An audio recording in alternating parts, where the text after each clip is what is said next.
France's national football team is an absolute financial juggernaut. We're talking well over $1 billion in commercial value generated every single World Cup cycle.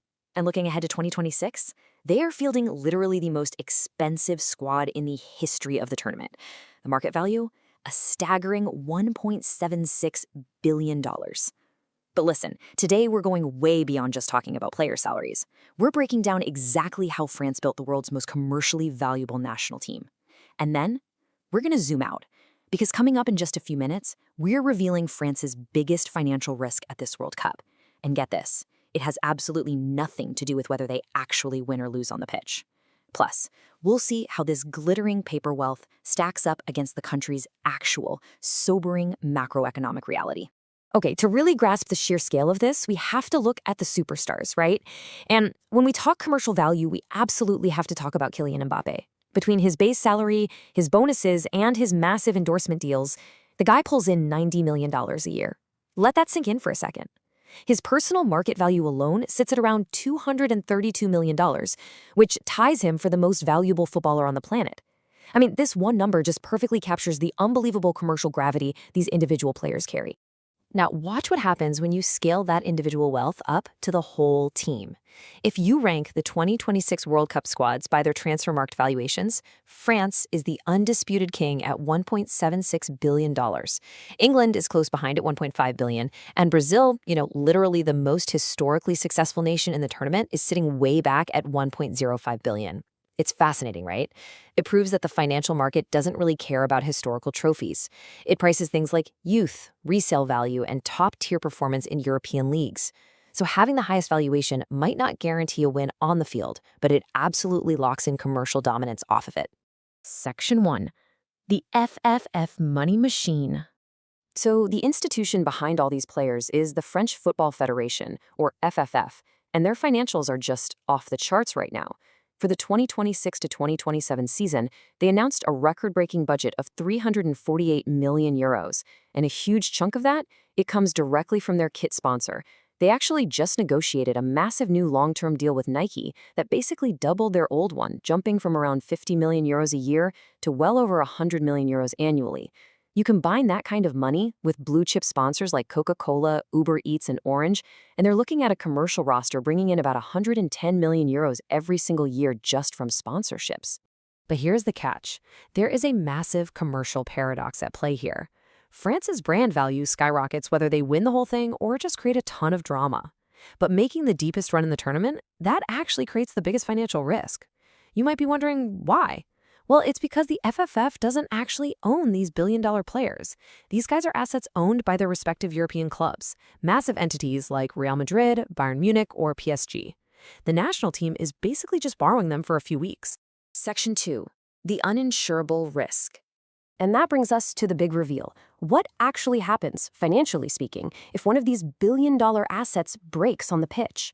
If a player gets seriously injured while playing for their country, FIFA does have this thing called the Club Protection Program, but it only covers a player's fixed salary, and it's capped at a maximum payout of about $8 million per injury. Let's look at that gap for a second. Mbappe's market value is around $232 million. The maximum payout if he suffers a catastrophic, career-altering injury? Just $8 million. It is literally a drop in the ocean. The FFF doesn't bear that massive risk. The foreign clubs do. So the true financial risk of fielding the world's most expensive squad is, wild as it sounds, almost entirely uninsurable for the people who actually own those contracts. Section 3. The macro pivot. France's national fiscal reality. All right, so we've looked at the glittering paper wealth of French football, but let's step off the pitch for a minute. The actual fiscal reality of the French national government is a pretty sobering contrast. If we look at France's projected general government debt as a percentage of GDP, back in 2024, it sat at 112.6%. By the end of 2025, that climbed to 115.6%. And now, the European Commission is projecting it to hit 118.1% in 2026 and a staggering 120.2% by 2027. So while their football team is out there generating record-breaking revenues, the national government is grappling with a steadily climbing debt burden, which is largely driven by high primary deficits and rising interest payments. So what's driving this? Well, the European Commission actually points to a few key root causes. For starters, France has the second highest public expenditure in the entire EU. We're talking about 7.7 percentage points higher than the EU average. And to fund all that spending, they have to put an incredibly high tax burden on labor and production. On top of that, you have highly complex administrative layers that create all sorts of inefficiencies. And perhaps most critically, they suspended their 2023 pension reform until at least 2028. The Commission specifically noted that this suspension negatively impacts the budget balance and just piles onto that public debt. This right here is the structural reality hiding behind that glamorous global brand. Section 4. Financing the energy transition. But listen, it's not all doom and gloom with debt and deficits. Massive capital is actively being deployed to secure the country's future. Just look at the sheer physical scale of what real tangible investment looks like in France today. This is the planned footprint for Total Energy's Centre-Manche 2 offshore wind farm, located over 40 kilometers off the coast of Normandy. This thing represents a massive €4.5 billion investment. It is literally the largest renewable energy project ever developed in France and the biggest domestic investment made by Total Energies in 3 decades. This isn't just paper wealth, This is actual physical capability. This wind farm is going to have a 1.5 gigawatt capacity, which is enough to supply green, competitively priced electricity to over 1 million households. On the economic side, it's going to create up to 2,500 jobs during its construction phase. And what's really interesting is that Total Energies committed to a European preference policy. That means they're planning to source major equipment, things like the wind turbines and the massive electrical cables, primarily from European suppliers. This is a perfect example of how macro-level capital is being used to build genuine sovereign resilience. Section 5. Making Big Tech Pay. Europe's Regulatory Revenue. So beyond the sports wealth and the physical infrastructure, there's a third major pillar to the European financial playbook, the sheer power of regulation. In 2025 alone, Brussels imposed roughly €3.77 billion in fines on big tech companies. Google took the absolute biggest hit with a €2.95 billion fine. Apple got hit for $500 million, Meta for $200 million, and X for $120 million. This was huge because it marked the very first year where the EU's brand new digital rulebooks were actually enforced with serious multi-billion euro teeth. Now, you might be wondering why exactly these fines were handed out. They weren't just arbitrary slaps on the wrist. They were strict enforcements under the new Digital Markets Act and Digital Services Act. Google got fined for abusing its dominance in the digital ad tech space. Apple breached anti-steering rules because they were stopping developers from pointing users to cheaper offers outside of the App Store. Meta got penalized for its pay or consent model, basically forcing users to either accept targeted ads or pay up. And X was fined for deceptive verification practices and for failing to give researchers access to data.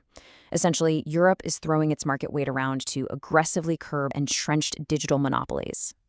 But we really have to keep this in perspective. Critics are quick to point out that even these billion-euro penalties, they're basically just a tiny fraction of big tech's global revenues. If you look at their free cash flow, companies like Google, Apple, and Meta can effectively pay off these massive EU penalties in a matter of days or weeks, not years. It really begs the question, are financial fines alone going to be enough to change behavior, or are we going to see actual structural breakups on the horizon? Section 6. The ultimate financial balance. We have covered an incredible amount of ground in this explainer. To bring it all full circle, look at the contrast we've explored today. On one hand, you have the highly visible, incredibly profitable reality of paper wealth. We're talking about a $1.76 billion football squad, totally powered by massive corporate sponsorships, yet carrying all this uninsurable risk for the clubs that actually own the players. On the other hand, you have the systemic reality. You've got a national government trying to manage rising debt and complex structural challenges, while simultaneously recognizing the vital need to deploy billions into physical, offshore wind infrastructure and aggressively using their regulatory power to tax and control foreign tech monopolies. And that leaves us with a pretty provocative thought to end on today. When you look at the entire board, what is the true source of value here? Are Europe's greatest financial assets its globally dominant sports brands, the hard physical reality of its energy infrastructure, or its unprecedented regulatory power to shape global tech markets? I would absolutely love to know what you think about this. Does the illusion of paper wealth outshine the systemic reality? Drop your thoughts, keep learning, and we'll see you in the next explainer.